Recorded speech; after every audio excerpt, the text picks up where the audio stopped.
Ser mucho más breves porque no había tanta información en lo que tenía que ver con los gases de efecto invernadero. Ninguna de los casos presentados se vio explícitamente que se realizara un cálculo de las emisiones de los gases de efecto invernadero, con la excepción del caso de Cuba, ¿no?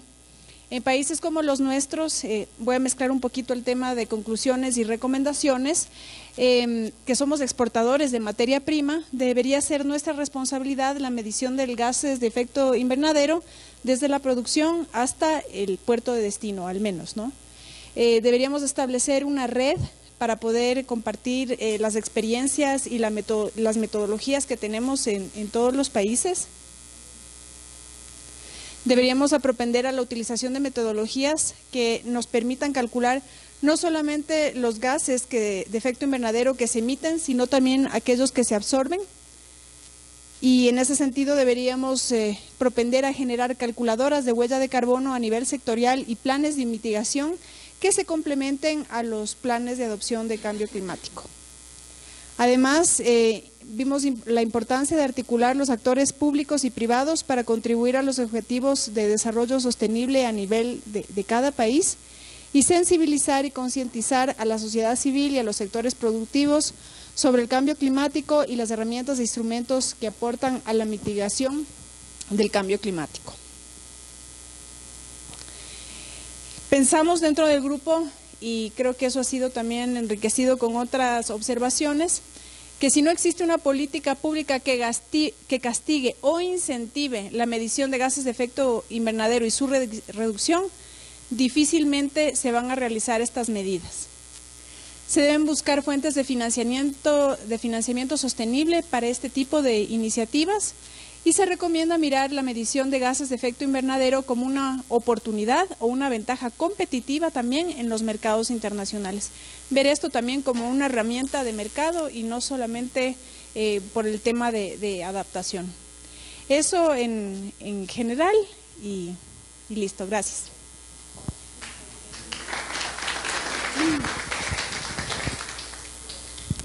Jeff. Sí, me parece muy bien las conclusiones, ¿no?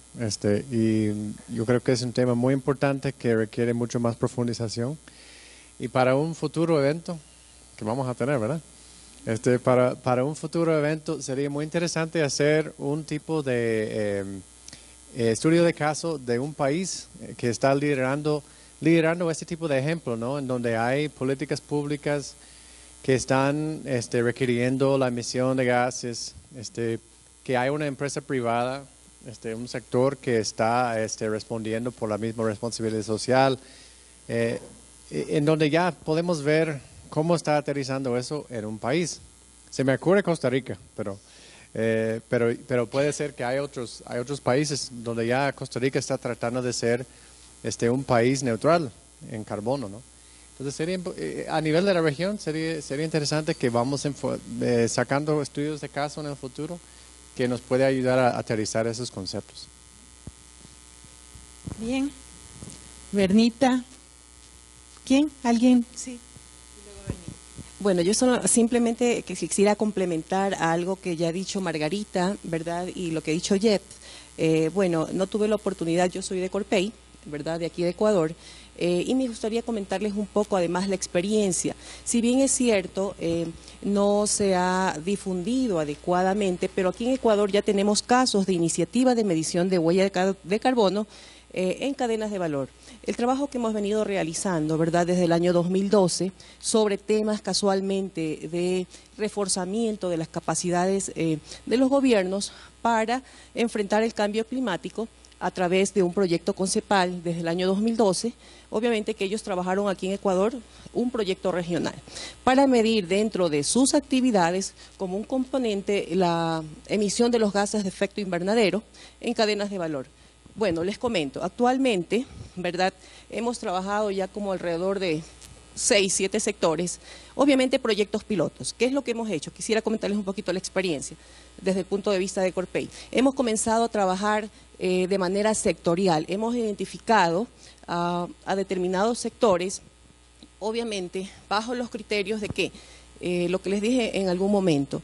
Si bien es cierto, la experiencia enriquecedora que tenemos actualmente de cada una de las instituciones que representamos se ha enfocado bastante en el primer eslabón de la cadena, pues yo quería comentarles que la experiencia nuestra hemos hecho lo inverso.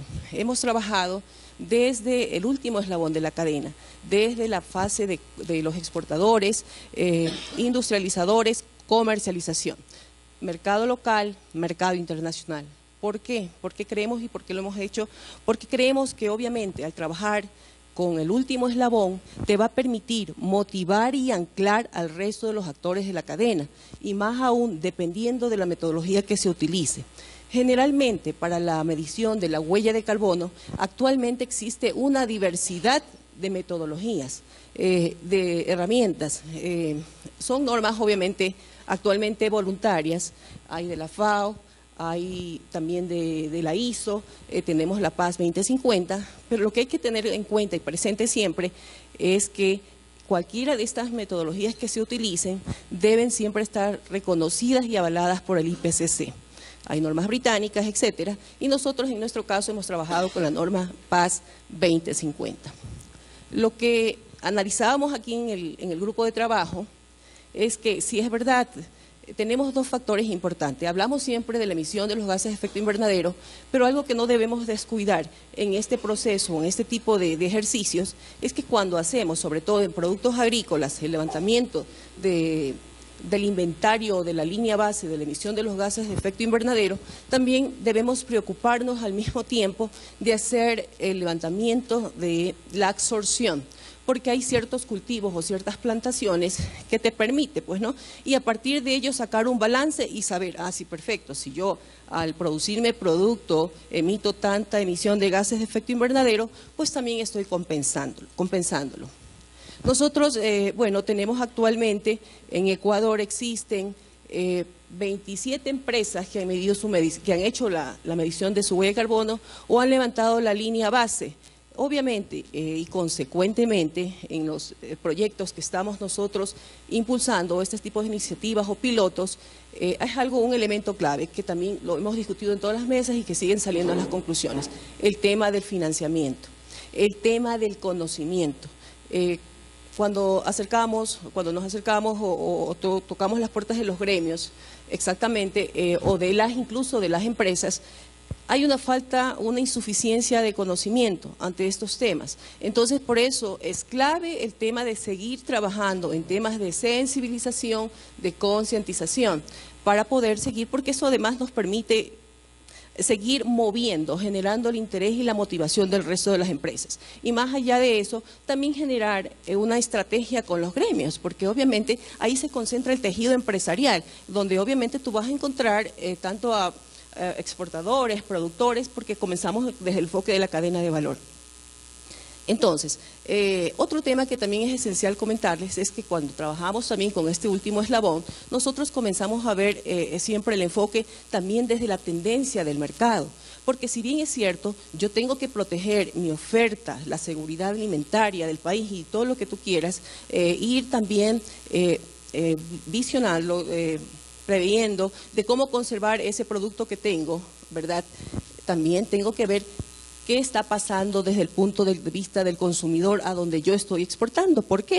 Porque obviamente tenemos que asegurar también esos ingresos de divisas al país, que te mueve también la economía. Entonces hay que también, en el caso de los países que somos exportadores, tenemos que asegurar eso, porque obviamente la cadena y en sistemas económicos se vuelve así, la oferta y la demanda. Si produzco, tengo que asegurar un mercado de destino para incluso poder motivar al que le estoy diciendo tenemos que trabajar en esto, en el A, B, C, D. Entonces es otro punto importante. Bueno, les decía que actualmente tenemos 27 empresas, estamos en una tercera versión del proyecto, están entrando 18 empresas más. ¿Qué sectores hemos trabajado? Banano, cacao, chocolate, atún procesado. Estamos trabajando actualmente con flores, madera, plásticos, semillas. Y si se dan cuenta ustedes aquí, ok, pero estás mencionando unos sectores como que exportas, semilla, plástico aquí en Ecuador sí se exporta, no en grandes cantidades, pero sí exportamos. Pero ¿qué consideramos en nuestro análisis? ¿Por qué el sector de plásticos? Para nosotros el sector de plásticos es fundamental porque es un sector transversal para todas las cadenas. Entonces siempre se requiere. ¿Y esto qué está permitiendo? Que además se dinamice, ¿verdad?, el mercado a nivel interno, que las empresas, aquellas empresas que ya midieron su huella de carbono y que tienen que buscar o implementar acciones para mitigar o mantener su indicador, pues tienen que buscar también proveedores que ya hayan medido su huella de carbono, porque esto al final del día va a promediar en su cálculo y va a incidir en su índice al final. Adicionalmente, pues nuestra meta, nuestro desafío es también comenzar a trabajar en la implementación de esos planes o guías de buenas prácticas que dejamos tanto a nivel de empresa como a nivel sectorial. Porque es importante también que el sector se involucre para poder llegar a más empresas y se sigan sumando a este tipo de iniciativas. Entonces, bueno, desde mi punto de vista, este taller para mí personalmente muy enriquecedor porque he podido ver y podido chequear, ¿verdad?, cómo nos podríamos complementar. Porque nosotros hemos estado trabajando, digamos que desde la mitigación, pero también esto fácil se puede complementar porque en las guías de buenas prácticas que dejamos, casualmente, hay algunas que ya se han mencionado en este taller. Entonces, la verdad es que falta quizás un poco de comunicación o una institución que recopile, sistematice todo este tipo de experiencia o iniciativas que estamos realizando. Entonces, eso, y bueno, ya pensando como país, yo veo también hay otros tipos de estrategias que podemos seguir impulsando o montando sobre ya estructuras que están armadas en cuanto a actores públicos y privados. Nuestro país, bueno, ha realizado planes de mejora competitiva, que bien, este tema se podría insertar ahí sobre mesas de trabajo ya constituidas. Bueno, y otro tema que también es importante mencionarlos, de aquí de mis compañeros también del MAE. El MAE tiene un programa, un fondo verde que desde el punto de vista del gobierno, ¿verdad?, trata un poco de incentivar, en este caso al sector productivo, para que implemente este tipo de herramientas o de buenas prácticas ambientales.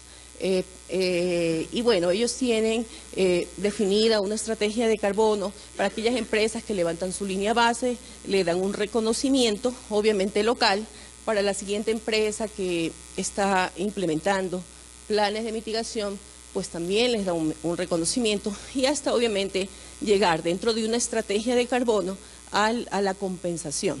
Entonces, tengo entendido que el MAE, a través de su programa, lo está implementando, lo está llevando. Y obviamente estamos también en diálogos con ellos para ver cómo se complementa toda esta oferta que se está levantando a través de estas iniciativas para seguir impulsándolo. Entonces, eso, y bueno, que nos toca trabajar más en temas de articulación, como bien lo ha dicho Margarita, articulación público-público y articulación público-privado. Es más, incluso hasta privado-privado, para seguir promoviendo este tipo de iniciativas. Gracias.